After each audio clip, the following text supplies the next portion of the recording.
video, we're going to teach you how to multiply negative and positive integers easily. This also works the same way for division. So with positive and positive, it's going to equal positive.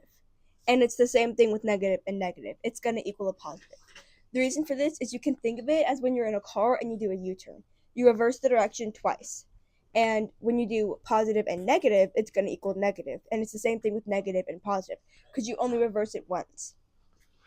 So for an example question of this, we're going to do positive 3 times negative 2. So if we look back at our chart, we can see that positive times a negative equals a negative because we're only reversing the direction one time. So once you figure out if it's going to be a negative or a positive, you can just do regular multiplication. So in this case, since it's going to be negative, the answer is going to end up being negative. So 3 times 2 equals 6. So therefore, positive 3 times negative 2 equals negative 6.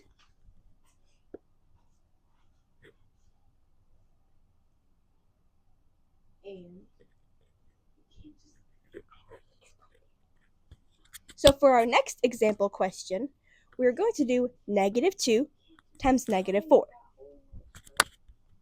So they're both true negatives. We are reversing it twice, like when you're in a U-turn in a car. So looking back at our chart, we can see that it's going to end up being positive. You just follow the same steps. It's simple multiplication from there. So 2 times 4 equals 8. So therefore, negative 2 times negative 4 equals a positive 8. You got to remember that, okay? That's very important to remember. And this works the same way with division. So like if you were to divide negative 4 by negative 2, it would end up equaling a positive 2 because 4 divided by 2 equals 2. Subscribe for more.